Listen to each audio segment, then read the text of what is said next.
inside. Murphy shooting, save a rebound on the view.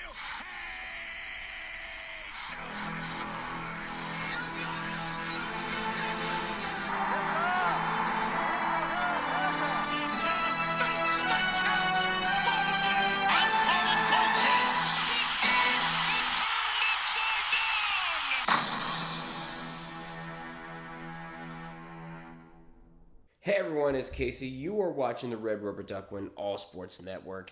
Now, if you may not have guessed, I am ready for the Steelers to give me metric tons of heart attacks every Sunday, which translated from pain means it's time for Steelers football. Here's how the format is going to run throughout the season. A day or two before the actual game, I'll be releasing game previews and, of course, some after-game reactions. For the first matchup, the Steelers are going to be traveling down to Atlanta, Georgia to take on the Atlanta Falcons. Now, both of these teams actually have one thing in common. They spent all offseason trying to replace their field generals. For the Steelers, you saw the roller coaster ride with me last year. They were juggling around with Kenny Pickett, Mitch Trubisky, and even Mason Rudolph to end the year. All three of them are gone, and now we have Russell Wilson and Justin Fields after failed experiments in Denver and Chicago, respectively.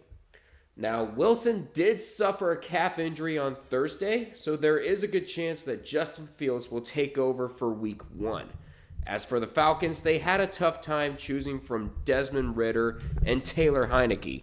Now they're both gone. And so they went out their way to get Kirk Cousins from Minnesota coming off of Achilles tendon injury. And if all else fails, they could turn to Michael Penix Jr. and see if the 8th pick was really worth it. In terms of weapons, new coach Raheem Morris looks to take advantage of fresh weapons brought in by Arthur Smith the last couple of years, like tight end Kyle Pitts, wide receiver Drake London being at number 1, and running back Bijan Robinson. I did mention Drake London at number 1 because he is the number 1 target, and so Darnell Mooney and Ray McCloud will be in a battle for the number 2 position, and Tyler Algier can be used as a backup to Bijan Robinson if needed. I mentioned Arthur Smith earlier since he is now the leader of the Steelers offense.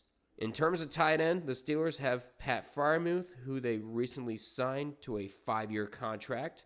George Pickens is still at wide receiver number 1. However, it is not known who will be at number 2, whether it's Van Jefferson or Calvin Austin, to see who's going to get Deontay Johnson's spot after he got sent to the Panthers. The 1-2 punch of Najee Harris and Jalen Warren at running back should go along nicely with former Falcon Cordell Patterson joining the crew. Now, both of these offensive lines are going to have some challenges, but let's start with the Falcons O-line, who look to protect Cousins from Watt and company, because you got TJ Watt and Alex Highsmith flying around on the outside, and in the middle, Cameron Hayward is going to provide problems if not careful, as well as Nick Herbig, as well as Patrick Queen from the hated Ravens. Meanwhile, the Steelers O-line needs to repair itself. It's still not known if Troy Fautanu is going to be returning this week, but it is confirmed that rookie center Zach Frazier is going to get his first start. However, they're going to be going up against a retooled Falcons defensive line with Matthew Judon from New England, as well as Grady Jarrett returning, as well as Arnold Ebiketie. In terms of the secondary, George Pickens is probably going to be locked into a battle with A.J. Terrell, and the Falcons also signed strong safety Justin Simmons to pair with Jesse Bates III in order to cover Freiermuth, Austin, and Jefferson.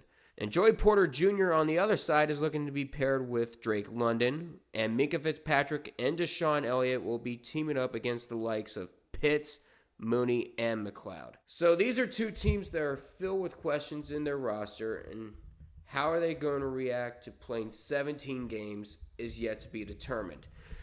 But how do I think the game is going to go? This is one of those games that can go either way. But of course, I don't fully trust the Steelers offense quite yet, since we do not know how good the patching is on the holes they needed to fix, because they were absolutely mid during the preseason, and there's a whole lot of questions that they have to answer. The Falcons have the talent to go far, and they have experience with Arthur Smith in the past. But the question is, does Raheem Morris become another Arthur Smith, or does he actually use the talent? We're not going to know for sure. But for some reason, I think logic will not prevail, and the Steelers are going to win 17-14.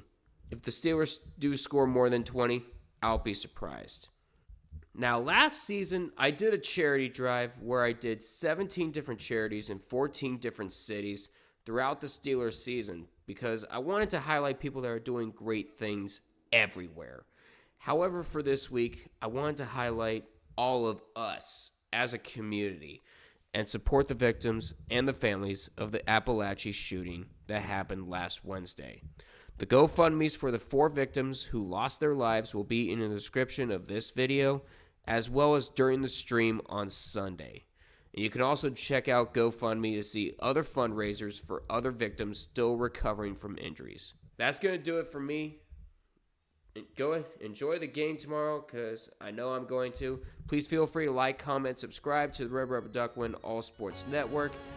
Feel free to check out the links to the GoFundMes. Until we meet again, see you guys for Steelers football. Take care.